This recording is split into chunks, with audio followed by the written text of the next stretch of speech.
Somebody help me! That was my HOA president screaming as she sprinted down Maplewood Drive at 7 a.m. with a swarm of Hornets locked onto her like guided missiles. Grown woman, designer heels, arms flailing, stung over and over as neighbors rushed outside in disbelief. Every sting was earned. 3 months earlier, Brenda Kowalski turned my front porch into her personal shopping mall. Over $3,000 in packages vanished into her white Escalade while she waved at my security camera like we were old friends. What she didn't know was that I'm an aerospace engineer. And the package she chose that morning wasn't ordinary. It was monitored, controlled, and designed to expose her in the most public way possible. The Hornets were only the beginning. By the time the police arrived, Brenda's HOA career and her freedom were both on a timer. What would you do if your HOA president was stealing your deliveries? Let me back up and tell you how this whole mess started. My name's Marcus River, and 6 months ago I thought moving to Willowbrook Estates in suburban Phoenix was the smartest decision I'd made since my divorce. Clean slate, quiet neighborhood, the kind of place where your biggest worry should be remembering to water your cactus garden. I'm an aerospace engineer, the kind of guy who designs guidance systems for things that need to hit their target with pinpoint accuracy. After 20 years of marriage fell apart, I figured a peaceful retirement community was exactly what I needed. Work remotely, order my specialized equipment online, and finally have some peace. The smell of chlorine from the community pool mixed with desert sage hit me every morning as I walked to my mailbox. It was perfect. Or so I thought. Then I met Brenda Kowalski. Picture a woman who treats HOA bylaws like they're the 10 Commandments and she's Moses. 52 years old, bleached blonde hair sprayed into a helmet that could survive a Category 5 hurricane. She drove a white Cadillac Escalade with a blessed license plate frame, which should have been my first red flag. Here's what I learned about Brenda later. She wasn't just a control freak, she was a power addict. Started with nitpicking violations, escalated to selective rule enforcement, and package theft was her ultimate power move. But here's what made Brenda truly dangerous. The package theft wasn't about money. It was about testing boundaries. Each successful theft proved she was untouchable. The woman who could steal thousands through fake invoices wanted to prove she could steal anything, right off your porch while you watched. It was the ultimate power display. Her husband Dave traveled for pharmaceutical sales 20-plus days a month. Their daughter was away at college. Empty nest syndrome plus unlimited authority equals a woman testing boundaries constantly, escalating when nobody pushes back. Brenda had been HOA president for 4 straight years. Know why? Because nobody else wanted the job. Most folks figured it was easier to let her handle the paperwork and stay out of her way. Big mistake. Our first interaction came 3 days after I moved in. I'm unpacking boxes when I hear the sharp click of heels on my front walkway. There's Brenda, clipboard in hand, fake smile plastered across her face like she's running for office. "Welcome to the neighborhood, Mr. River," she said, but her eyes were scanning my xeriscaped front yard like she was looking for code violations. "I'm Brenda Kowalski, HOA president. I see you've got some interesting landscaping choices here." Interesting. That's HOA speak for "I hate it but can't legally make you change it yet." "The previous owner designed it," I told her. "Drought-resistant plants, saves water." Her smile got tighter. "Well, we'll see how it looks as it grows in. The community has certain standards to maintain, you understand." The texture of that cheap HOA newsletter she handed me was slightly damp from her sweaty palms. Even then, I could sense the control freak energy radiating off her like heat from asphalt. That night, I did what any good engineer does. I read the fine print. All 67 pages of CC&Rs, community covenants, and restrictions. My xeriscaping was completely compliant. In fact, the architectural committee had approved identical landscaping for 3 other homes just 6 months earlier. But Brenda didn't care about rules. She cared about power. The package thefts started small. A $47 replacement part for my 3D printer. I figured it was porch pirates. Happens everywhere these days, right? Then my $180 precision calipers disappeared. Then $220 worth of circuit boards for a consulting project. That's when I installed the Ring doorbell camera. Basic stuff, nothing fancy. Just wanted to see who was hitting my porch.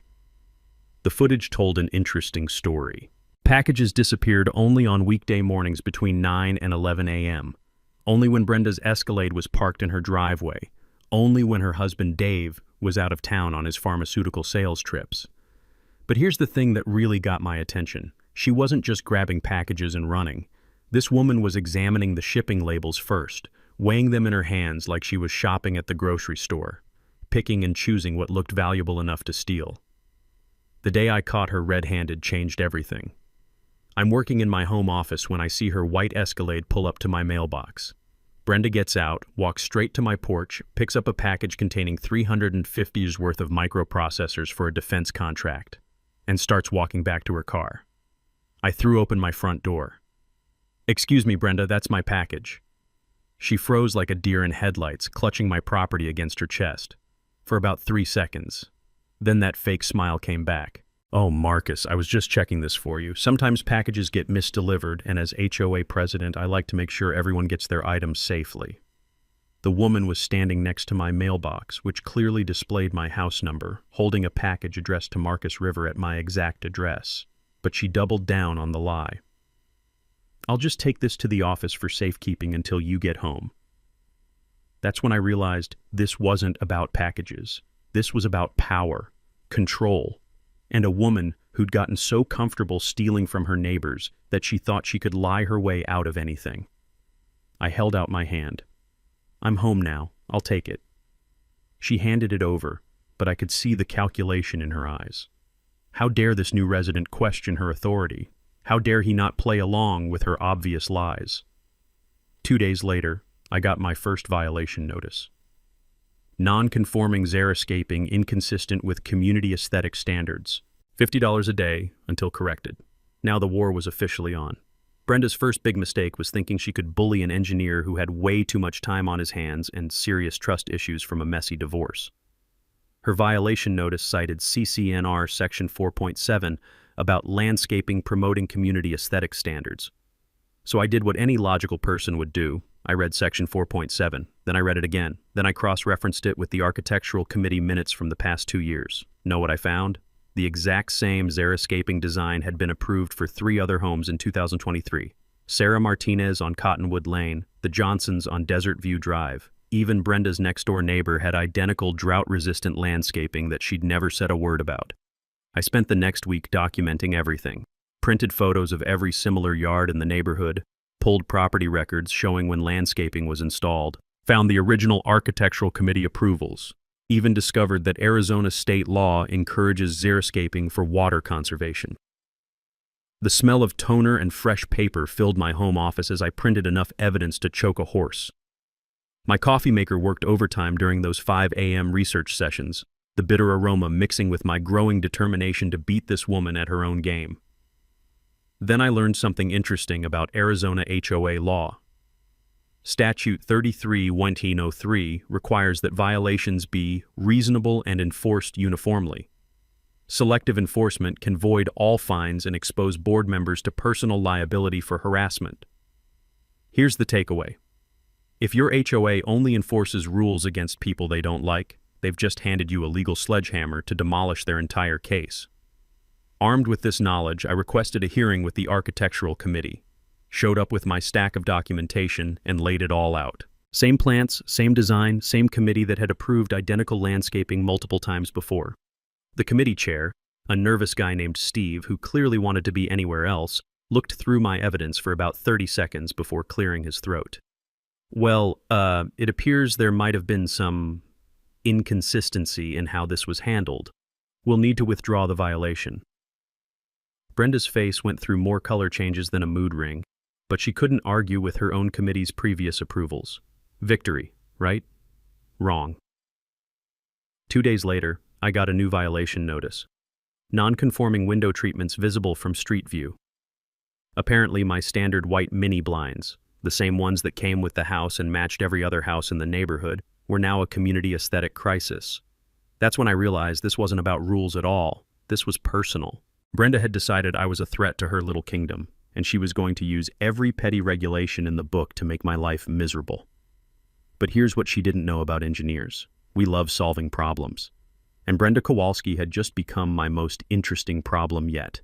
I started attending HOA board meetings, brought printed copies of the actual CCNRs and highlighted the relevant sections, asked uncomfortable questions about selective enforcement and legal liability, requested financial reports and meeting minutes that should have been public record anyway.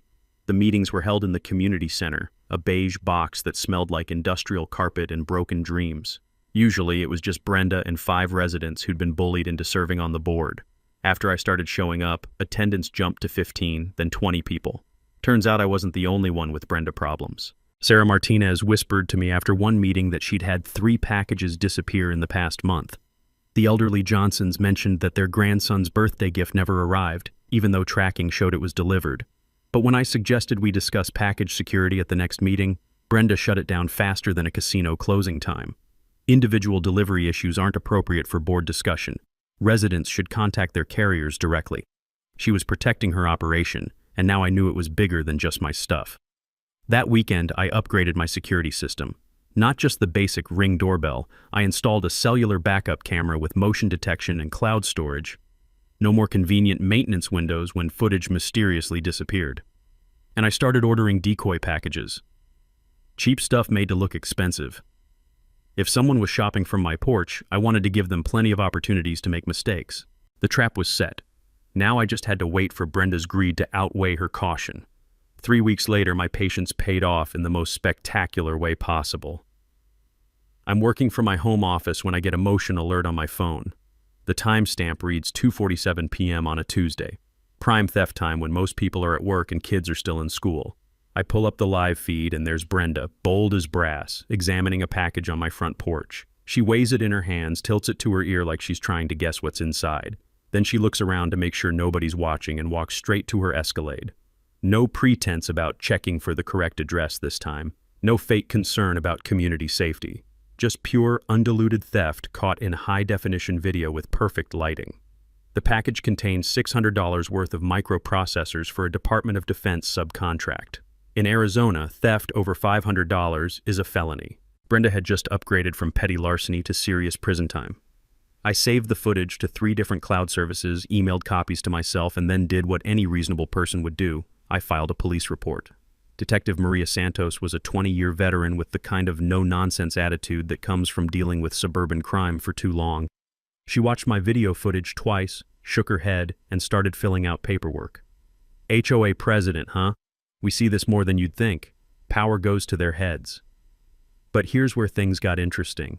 Arizona law defines theft by finding under statute 13-1802. If you find someone else's property and don't make reasonable efforts to return it, that's a misdemeanor. But if you sell that property, felony theft, automatic upgrade. Here's your takeaway. Most package thieves don't realize that selling stolen goods online leaves a digital paper trail that prosecutors love to follow. Detective Santos ran Brenda's name through local pawn shop databases and online marketplace algorithms. What she found made my engineer brain absolutely sing with satisfaction. Brenda Kowalski had been running a Facebook marketplace account under the name Brenda's Bargains. Over $2,000 in electronic sales in the past 3 months. High-end items, always listed as new inbox or never used. Serial numbers that matched reports of missing packages from 3 different neighborhoods. The woman wasn't just a thief, she was running a small business. But here's where the justice system gets frustrating. The district attorney's office looked at the evidence and basically shrugged. One incident, first-time offender, valuable member of the community. They offered Brenda a deal. Return the stolen items, pay restitution, and promise to stop stealing packages. She turned it down, claimed the video was doctored, and hired a lawyer who sent me a cease and desist letter demanding I stop harassing his client with false accusations. That's when Brenda made her second big mistake. She escalated. Emergency HOA board meeting called with 48 hours notice. Agenda item, discussion of resident use of surveillance equipment for harassment purposes. Translation. Brenda wanted to ban security cameras so she could steal packages without being recorded. The meeting was packed. Word had gotten out about the package thefts and 30-plus residents showed up demanding answers. You could cut the tension with a knife, or in this case, with the sound of Brenda's heels clicking nervously on the community center's tile floor. Certain residents, she began, never looking directly at me, have been using surveillance equipment to spy on their neighbors and create a hostile environment. That's when Mrs. Johnson, all 83 years old and 5 feet nothing, stood up and interrupted her. "Are you talking about the cameras that caught you stealing packages, dear?" The room went dead silent. Even the air conditioning seemed to hold its breath. Brenda's face flushed red, but she doubled down. Alleged theft, unproven allegations, and frankly, the real issue here is privacy invasion and the creation of a surveillance state that makes residents uncomfortable in their own neighborhood. I stood up, pulled out my phone, and connected it to the room's projector system. "Would you like to see the unproven allegations?" For the next 5 minutes, 30 residents watched crystal-clear footage of their HOA president systematically stealing packages from my porch. The gasps and muttered comments filled the room like a live sports broadcast. When the video ended, Brenda was shaking with rage. "This is entrapment. This is harassment. This man is dangerous and unstable, and I'm calling the police." That's when Detective Santos stepped out from the back of the room where she'd been quietly watching the whole show. "Ma'am, I am the police, and you're under arrest." The taste of justice in that moment was sweeter than my grandmother's apple pie. But as it turned out, package theft was just the appetizer. The main course was still coming. You'd think getting arrested for felony theft would humble someone. You'd think wrong. Brenda made bail within 6 hours and came back swinging like a cornered wildcat. If I thought she was vindictive before, I was about to learn what real vindictiveness looked like. First, she filed a complaint with the Arizona Corporation Commission claiming I was running an illegal business from my residential address. My crime? Doing freelance engineering consulting from my home office, which was completely legal and properly licensed. Then she contacted the IRS with an anonymous tip about unreported income from my consulting work, every penny of which was properly documented and taxed, but try explaining that while you're being audited. But her masterpiece was calling Adult Protective Services with concerns about dangerous chemicals and explosive materials being stored in a residential area near children and elderly residents. She was referring to my engineering supplies, standard electronics components, cleaning solvents, and 3D printer materials that you can buy on Amazon. The smell of bureaucratic panic filled my mailbox as official notices piled up like autumn leaves. Each investigation required hours of documentation, phone calls, and lawyer consultations. Even when you're completely innocent, defending yourself against false accusations is exhausting and expensive. That's when I realized Brenda wasn't just trying to discredit me, she was trying to bankrupt me. Death by 1,000 paper cuts, bureaucratic style. Her final nuclear option was a restraining order request claiming I'd been stalking and intimidating her with my dangerous surveillance equipment and obsessive behavior. The petition included dramatic language about feeling unsafe in her own neighborhood due to my escalating harassment campaign. I hired Jennifer Walsh, an attorney who specializes in HOA disputes and abusive litigation. Cost me $5,000 just for the retainer, but it was the smartest money I'd ever spent. "This is a classic slap suit," Jennifer explained during our first meeting. "Strategic lawsuit against public participation. She's using the legal system to silence you and drain your resources." Here's what I learned. Arizona has strong anti-slap laws that allow victims to recover attorney fees and damages when someone files frivolous lawsuits designed to suppress free speech or legitimate complaints. Your takeaway: document everything when someone tries to weaponize the court system against you, because frivolous lawsuits can backfire spectacularly on the people who file them. Jennifer filed a counterclaim for harassment and defamation, but more importantly, she started digging into HOA financial records as part of discovery. That's when we found the smoking gun that changed everything. Frank Rodriguez, a retired accountant who lived 3 houses down from me, had been quietly analyzing HOA financial statements for months. Turns out, engineers aren't the only people who love finding patterns in data. "Marcus," he said, spreading printouts across my kitchen table, "I think your package problem is just the tip of the iceberg." Frank had discovered $18,000 in unexplained expenses over the past 18 months. Payments to something called D&B Consulting for services like community wellness assessment, security evaluation, and landscape optimization consulting. Problem was, D&B Consulting didn't exist as a registered business entity in Arizona. The payments went to a business bank account registered to David and Brenda Kowalski. Brenda wasn't just stealing packages from porches. She'd been embezzling from the entire community for years. The paper trail was beautiful in its simplicity. Fake invoices for services that were never performed. Board meeting minutes that mentioned approving professional consultations, but never specified what those consultations involved. Financial reports that buried the payments in line items labeled miscellaneous maintenance and community improvement initiatives. We're talking about systematic fraud affecting 127 homeowners. Every family in Willowbrook Estates had been robbed, not just the ones missing packages. Frank's analysis showed that if you removed the fraudulent expenses, everyone's HOA dues could have been $30 per month lower for the past 2 years. Brenda had been stealing $540 annually from every household in the community. That's when I realized this wasn't about getting my packages back anymore. This was about protecting my neighbors from a predator who'd been systematically robbing them while hiding behind a clipboard and a fake smile. But confronting a package thief is one thing. Exposing systematic embezzlement that could send someone to federal prison, that's when things get dangerous. And Brenda was about to prove just how dangerous a cornered fraudster could be. Frank Rodriguez's forensic analysis hit my kitchen table like a financial earthquake, and suddenly everything made sense. $67,000. That's what Brenda had systematically stolen from our community over 3.5 years. Not just packages from porches, but money directly from every homeowner's pocket through fraudulent HOA expenses. The scheme was elegant in its simplicity. Create fake vendor companies using variations of her maiden name: B&D Services, Desert Consulting LLC, Kowalski Property Solutions. Submit invoices for work that sounded legitimate but was never actually performed.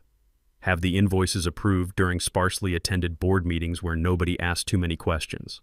"Look at this," Frank said, pointing to a spreadsheet that made my engineer brain light up with recognition. Emergency pool pump repair, $3,400, but the pool maintenance company has no record of any emergency repairs that month. Landscape assessment and redesign consultation, $2,800, but our landscaping contractor says they never heard of any assessment. Security system evaluation, $1,900. What security system? We don't even have one. The beautiful part, from a criminal's perspective, was that each individual expense seemed reasonable. A few thousand here, a few thousand there. Spread out over months, buried in quarterly financial reports that most residents never bothered to read. But here's where Brenda made her fatal mistake. Arizona HOA law requires the board president to personally certify the accuracy of all financial reports under penalty of perjury. CC&R Section 12.4 makes the president personally liable for any fraudulent expenses, with damages extending to personal assets, including their home. Your takeaway. When HOA board members sign financial certifications, they're putting their houses on the line, literally, if they're lying about where the money went. Brenda had signed 4 years' worth of certifications claiming all expenses were legitimate, necessary, and properly authorized for community benefit. Every signature was potential perjury. Every fake invoice was mail fraud. Every fraudulent payment was money laundering. We weren't just dealing with a package thief anymore. We were looking at federal crimes with serious prison time. Frank's analysis also explained something that had been bothering me. Why was Brenda so desperate to discredit me and shut down any investigation? Because she knew that anyone who looked closely at HOA finances would discover her embezzlement scheme. The package theft wasn't separate from the financial fraud. It was part of the same pattern of entitlement and theft that had been going on for years. She'd gotten so comfortable stealing from the community that grabbing packages probably felt like a harmless side business. But now she was trapped. If she resigned as HOA president to avoid scrutiny, someone else would inevitably discover the missing money during the transition. If she stayed and tried to cover it up, the investigation would eventually expose everything anyway. The smell of desperation was starting to replace her usual vanilla perfume whenever I saw her around the neighborhood. She'd stopped her daily power walks. Her husband Dave's business trips became longer and more frequent. The blessed license plate frame disappeared from her Escalade. That's when she made her final, desperate gambit, an offer I never saw coming. She approached me in the grocery store parking lot on a Wednesday evening, looking around nervously like she was meeting a drug dealer. "Marcus," she said, her voice shaking slightly, "I think we've both let this situation get out of hand. What if we could find a way to resolve things quietly?" I waited for her to continue. "I could make sure your packages never go missing again. I could drop all the violations and complaints. Maybe even cover your legal expenses from this whole misunderstanding." She paused, then played her trump card. $5,000, cash. We call everything even and move forward as good neighbors. $5,000 to walk away and let her continue stealing from 126 other families. That's when I realized this wasn't about money or packages anymore. This was about whether Brenda Kowalski would face consequences for years of theft and fraud, or whether she'd buy her way out of accountability and continue victimizing our community. I looked her in the eye and said the words that sealed her fate. I'll see you at the community meeting next week. When I refused her settlement, I saw something change in her eyes. Not anger, panic. She realized negotiation had failed, and her only options left were destruction of evidence or flight. That's when a cornered criminal becomes most dangerous. Over the next 48 hours, Brenda would escalate to levels I never imagined possible. Property damage, character assassination, and witness intimidation, all desperate attempts to avoid the accountability that was closing in around her like a net. The war was about to go nuclear. My kitchen table looked like a war room by Thursday morning. Financial spreadsheets covered every inch of surface space, highlighted in colors that would make a rainbow jealous. Legal documents stacked 3 inches high. Engineering schematics for what would become the most satisfying package trap in suburban history. But the centerpiece was my laptop screen, displaying the design specs for Operation Hornet Justice. See, when you're an aerospace engineer who specializes in guidance systems, you don't just get mad, you get methodical. And methodical was exactly what this situation required. Jennifer Walsh, my attorney, had mapped out our legal strategy like a military campaign. Criminal referral to the state attorney general for the embezzlement charges, civil lawsuit for restitution and damages, and the coup de grace, irrefutable evidence of package theft that would make any jury convict her in about 30 seconds. The financial fraud is solid, Jennifer said during our strategy session. But package theft caught on camera? That's what will make this case absolutely bulletproof. Frank Rodriguez had been working overtime on the forensic accounting. His final analysis showed $67,000 in fraudulent transactions over 42 months, fake invoices, phantom vendors, and imaginary services that existed only in Brenda's imagination and our bank statements.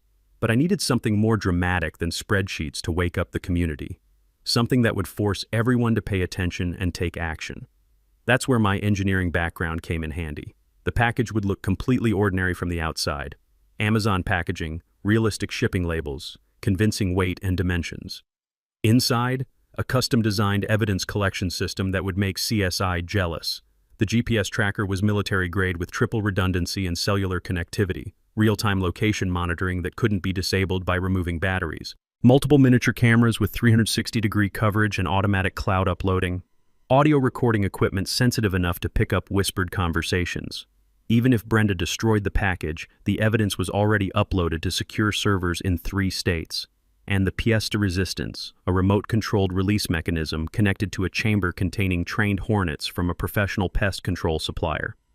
The hornets were the key, non-lethal but angry enough to create a spectacle that would be impossible to ignore or explain away.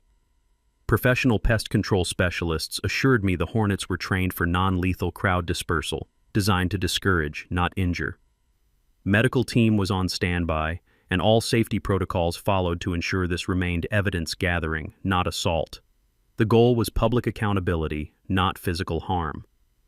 When Brenda moved the package more than 50 feet from my property, the GPS would trigger an automatic release. Hornets don't kill people, but they sure make them run fast and scream loud.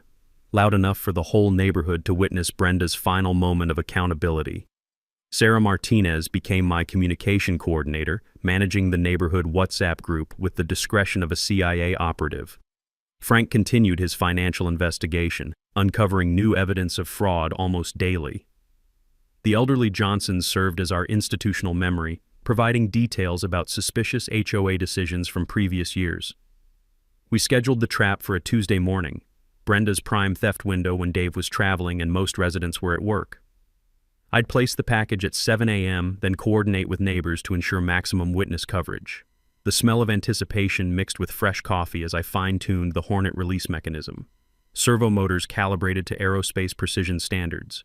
Timer circuits designed to trigger exactly 60 seconds after GPS movement detection.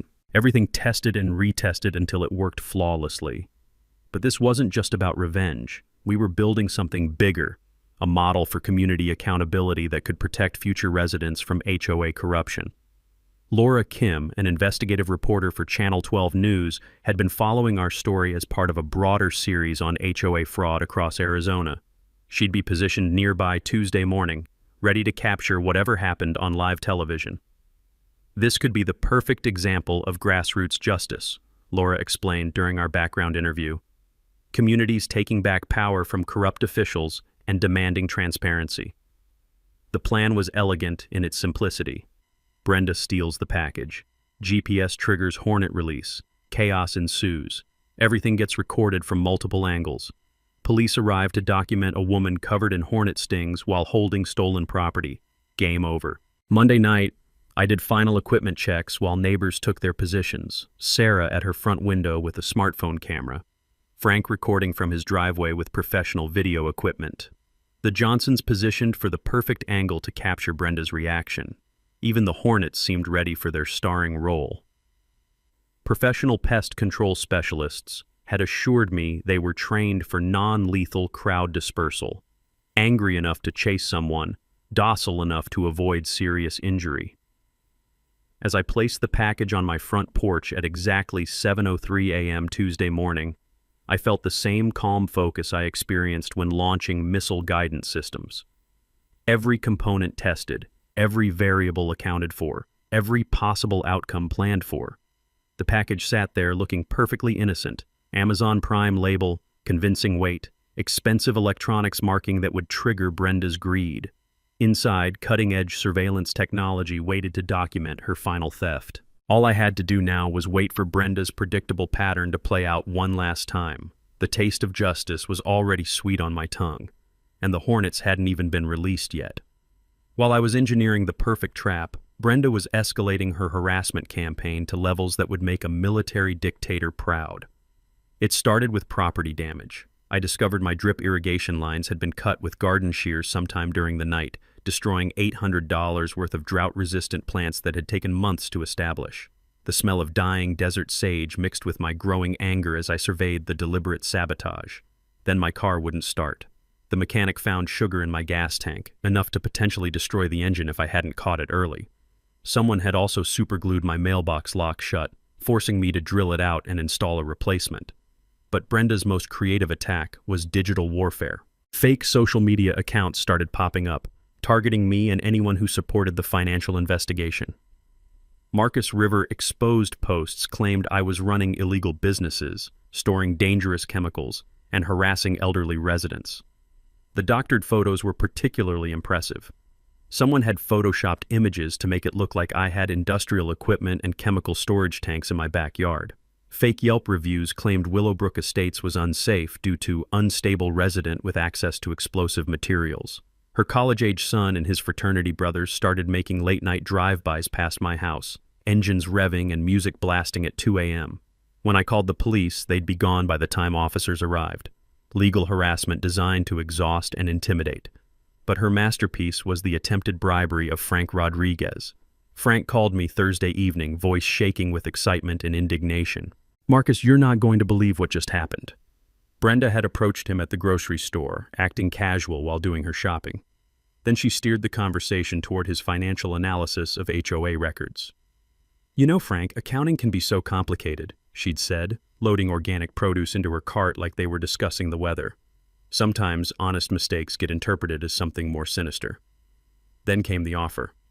$15,000 in cash if Frank would reconsider his analysis and issue a corrected report showing that all HOA expenses were legitimate. She actually said I could avoid professional embarrassment by admitting I'd made calculation errors, Frank told me. "The woman tried to bribe me with grocery money while we were standing next to the bananas." Frank had done something brilliant. He'd recorded the entire conversation on his phone. Brenda's voice, clear as crystal, offering money to falsify financial records and obstruct a fraud investigation. Your takeaway: when someone tries to bribe you to cover up their crimes, always hit the record button. It's usually the evidence that sends them to prison. The bribery attempt was a federal crime that elevated everything to a whole new level. Not just theft and embezzlement anymore, but witness tampering and obstruction of justice. Brenda was digging her own grave with increasingly desperate attempts to avoid accountability. Detective Santos was practically giddy when Frank played her the recording. "Ma'am, this woman is giving us enough evidence to put her away for years. She's either incredibly stupid or incredibly panicked." "Why not both?" I suggested. Meanwhile, I was putting finishing touches on the package trap. The Hornet chamber had been tested and calibrated. GPS tracking was connected to cellular networks with automatic police notification. Cameras were positioned for optimal coverage angles. The irony was delicious. While Brenda was destroying her own legal position with witness tampering and bribery, I was preparing to document her final crime in high-definition detail. Sarah Martinez reported that neighborhood sentiment had shifted completely. Even residents who'd initially supported Brenda were questioning her increasingly erratic behavior. The WhatsApp group buzzed with speculation about the upcoming community meeting and demands for financial transparency. "People are scared," Sarah told me during one of our coordination calls. "They're realizing that if she could steal packages and embezzle HOA funds, what else has she been lying about?" That fear was justified. Frank's investigation had uncovered additional irregularities dating back to Brenda's first year as president: missing vendor receipts, unauthorized expense approvals, and financial reports with unexplained discrepancies. But fear was exactly what we needed. Angry, mobilized residents demanding accountability and transparency. A community ready to take back control from a corrupt official who'd betrayed their trust for years. Monday evening, I placed the final components of the trap package, everything sealed and ready for deployment. The Hornets were secured in their temperature-controlled chamber, waiting for their moment to deliver justice with wings and stingers. As I looked across the street at Brenda's house, I could see her silhouette pacing back and forth behind her living room curtains. The woman who'd terrorized our neighborhood for years was about to face consequences that would make her running sprint down Maplewood Drive look like a leisurely jog. The trap was set, the community was watching, and Brenda's greed was about to destroy her life in the most public way possible. Monday night felt like Christmas Eve, if Christmas involved elaborate revenge plots and trained hornets. Brenda's desperation had reached new heights over the weekend. She'd filed an emergency restraining order claiming I was a dangerous stalker with access to explosive materials, who posed an imminent threat to community safety. The petition included dramatic testimony about feeling terrorized in her own neighborhood by my escalating harassment campaign. The woman actually claimed I'd been conducting surveillance with military-grade equipment and making threatening gestures during neighborhood encounters. Pure fiction, but effective enough to get a temporary order while we waited for a hearing. Her lawyer, Dave's golf buddy who specialized in personal injury cases, had clearly been coaching her on victim language. The restraining order petition read like a Hollywood thriller. Petitioner fears for her physical safety and believes respondents' behavior is escalating toward potential violence. But her fatal mistake was vandalism masquerading as evidence creation. Sunday evening, someone threw rocks through her own front windows and spray-painted "thief" on her garage door. Brenda called police claiming I'd escalated to property destruction and left threatening messages on her home. Problem was, Sarah Martinez had been testing her new security camera system that weekend. Her footage clearly showed Brenda throwing the rocks herself at 11:47 p.m., then spray-painting her own garage while looking around nervously to make sure no neighbors were watching. The woman had literally vandalized her own property to frame me for domestic terrorism. Detective Santos watched Sarah's footage with the weary expression of someone who'd seen every type of suburban crime imaginable. "Ma'am, filing false police reports is a felony. This woman is determined to add charges faster than we can process them." But the fake vandalism served Brenda's real purpose. It gave her justification to stay home from work Tuesday morning to deal with police reports and security concerns, which meant she'd be available during prime package theft hours for the first time in weeks. My trap couldn't have asked for better timing. At 7:03 a.m. Tuesday, I placed the package on my front porch with the reverent care of someone handling plutonium. Amazon Prime packaging, realistic shipping weight, expensive electronics marking that would trigger every criminal instinct in Brenda's brain. The GPS tracker activated immediately, sending location pings to the secure server that would document every second of what happened next. Cameras began recording in 4K resolution with audio enhancement that could pick up whispered conversations from 50 yards away. The Hornet chamber sat sealed and temperature-controlled, waiting for its 60-second delayed activation sequence. Professional pest control specialists had assured me the insects were trained for crowd dispersal with minimal injury risk. Angry enough to chase someone, controlled enough to avoid sending anyone to the emergency room. Frank Rodriguez positioned himself at his front window with professional video equipment. Sarah Martinez armed herself with multiple smartphones for different camera angles. The Johnsons took up residence on their front porch with a clear sightline to my house and Brenda's escape route. Even Laura Kim from Channel 12 News was discreetly parked around the corner, ready to capture everything for her investigative series on HOA corruption. 7:15 a.m. Brenda's garage door opened. White Escalade backed out slowly, like she was considering her options. 7:23 a.m. The Escalade pulled forward and parked directly across from my house. Brenda sat in the driver's seat for several minutes, examining my front porch through designer sunglasses.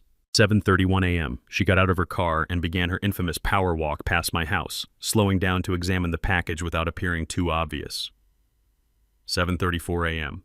Second pass, this time stopping to tie her shoe while getting a closer look at the shipping label. 7:38 a.m. Third pass, full stop. She looked around the neighborhood, saw no immediate witnesses, and made her decision. Brenda Kowalski walked directly to my front porch, picked up my package, and carried it to her Escalade like she owned it. No pretense about community safety checks this time. No fake concern about suspicious deliveries. Just pure, undisguised theft caught in perfect high-definition detail. The GPS registered movement at exactly 7:39:17 a.m. 60-second countdown initiated. As Brenda placed my stolen package in her passenger seat and closed the car door, I felt the same calm satisfaction I experienced when missile guidance systems achieved target lock. She had no idea that in 53 seconds her quiet Tuesday morning was about to become the most public humiliation of her entire life. The Hornets were locked and loaded. Justice was about to take flight. At exactly 7:40:17 a.m., Brenda Kowalski discovered what happens when you steal from an aerospace engineer who spent 3 months planning your downfall. The Hornet release mechanism triggered with the precision of Swiss clockwork. A soft mechanical whir from inside the package, followed by an angry buzzing sound that filled Brenda's Escalade like a miniature air raid siren. Her reaction was immediate and spectacular. "What the hell? Oh God, what are those?" The GPS tracker showed her car door flying open as the first Hornets emerged from their chamber, disoriented but highly motivated to defend their territory. Brenda tumbled out of her driver's seat, still clutching my stolen package, as more insects poured out in a perfectly controlled swarm. "Help me! Somebody help me!" That beautiful scream echoed down Maplewood Drive as Brenda dropped my package and started running in designer heels like her life depended on it. The Hornets, following their training for crowd dispersal, locked onto her movement and pursued her down the street in formation that would make an airshow pilot proud. Frank Rodriguez got it all on video. Sarah Martinez captured multiple smartphone angles. The Johnsons provided live commentary that sounded like they were calling a horse race. "Oh my stars! Look at her go! Those heels are clicking like a tap dancer!" Within 90 seconds, every neighbor within 3 blocks had rushed outside to witness the spectacle. Brenda Kowalski, pillar of the community and self-appointed neighborhood dictator, sprinting down the street at 7:41 a.m. while being chased by a cloud of angry insects. The smell of her vanilla perfume mixed with pure panic as she ran past my front window, arms flailing like a scarecrow in a hurricane. Her perfectly arranged hair came undone. Her pink bathrobe billowed behind her like a cape, and her face displayed the kind of terror usually reserved for horror movies. Detective Santos arrived within 4 minutes, exactly as programmed by the automatic police notification system. She found Brenda cowering behind the Martinez's mailbox, swatting at the remaining Hornets while hyperventilating about assault with dangerous insects and elaborate criminal conspiracy. "Ma'am," Detective Santos said calmly, "we need you to come with us for questioning regarding theft of mail matter, embezzlement, and witness tampering. You have the right to remain silent." Laura Kim's news van pulled up just as Brenda was placed in the patrol car. Live television coverage of an HOA president being detained while covered in hornet stings and surrounded by stolen evidence. It was everything she'd hoped for and more. Formal charges were filed the next morning after a complete evidence review, but the investigation that started with Hornets had already documented years of systematic fraud. But the real climax came that evening at the emergency community meeting. The community center was packed beyond capacity with 127 residents, every single homeowner in Willowbrook Estates. Police officers flanked the entrance. News cameras lined the back wall. The air tasted like collective anger and demand for accountability. Frank Rodriguez presented his complete financial analysis using the room's projector system. $67,000 in systematically stolen funds over 4 years. Fake vendors, phantom services, and fraudulent invoices that had robbed every family in the neighborhood. Then I played the synchronized video footage from that morning's package theft. Multiple camera angles showing Brenda's theft, the GPS activation, Hornet release, and her panicked sprint down the street. The room erupted in gasps, nervous laughter, and scattered applause.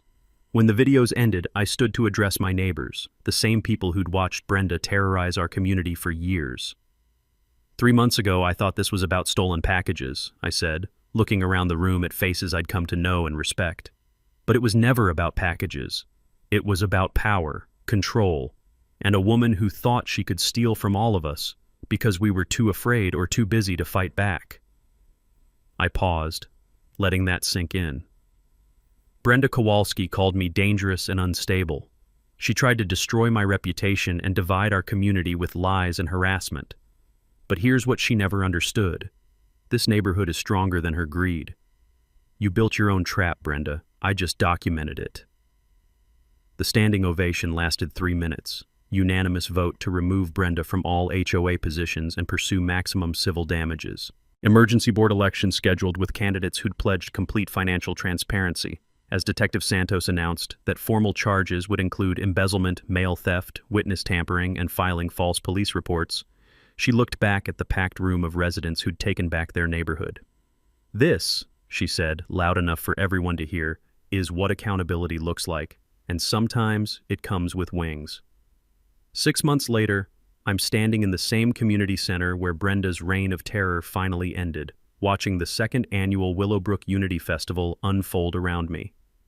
The criminal justice system worked exactly as designed. Brenda pleaded guilty to multiple felonies to avoid trial: embezzlement, mail theft, witness tampering, and filing false police reports. 24 months in state prison plus full restitution of $67,000. Her husband Dave got 18 months probation for money laundering and conspiracy. Both were permanently banned from serving on any Arizona HOA board, a restriction that should probably be tattooed on their foreheads as a public service. The civil lawsuit recovered $54,000 through asset seizure, insurance claims, and the forced sale of Brenda's white Escalade. The remaining $13,000 shortfall was covered by a special assessment that residents voted for unanimously, considering it a small price for permanent accountability. Our community transformed completely. Monthly HOA meetings now average 40-plus attendees focused on positive neighborhood improvements instead of avoiding conflict. We implemented quarterly financial reports with independent audits, open bidding for all contractor services, and rotating board leadership that prevents any one person from accumulating too much power. Frank Rodriguez became our volunteer financial oversight coordinator, teaching other residents how to read budgets and spot red flags before they become major problems. Sarah Martinez won election to the reformed HOA board, focusing on family-friendly programming and transparent communication. The elderly Johnsons became our community historians, documenting our transition from dictatorship to democracy as an example for other neighborhoods facing similar problems. But the real transformation was personal. I'd moved to Willowbrook Estates, hoping for quiet anonymity after my divorce. Instead, I found purpose, community, and friendships that will last the rest of my life. My engineering background, which Brenda had tried to weaponize against me, became the foundation for solving our collective problem. Sometimes, the skills that make you different are exactly what your community needs most. The Hornet trap became internet legend, spawning countless memes and inspiring similar accountability efforts across the country. Justice with Wings entered the suburban vocabulary as shorthand for creative problem-solving and standing up to bullies. Laura Kim's investigative series won a state journalism award and led to documentary coverage of HOA corruption nationwide. Our story became a case study in business schools about organizational fraud and whistleblower protection.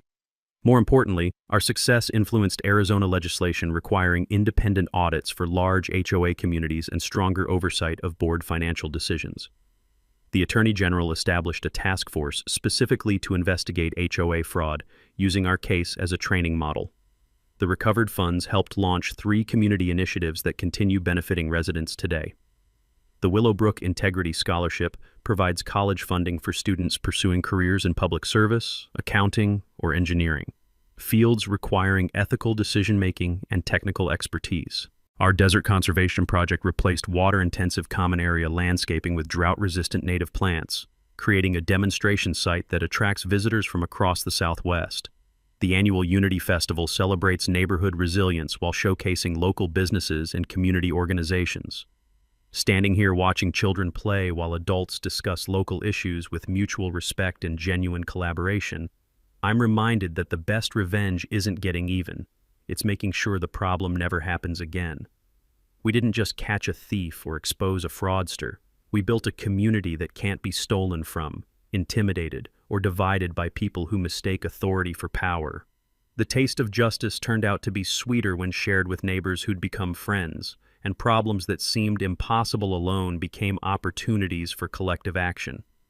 Sometimes karma does come slowly, but when it arrives with precision engineering and community support, it's worth the wait.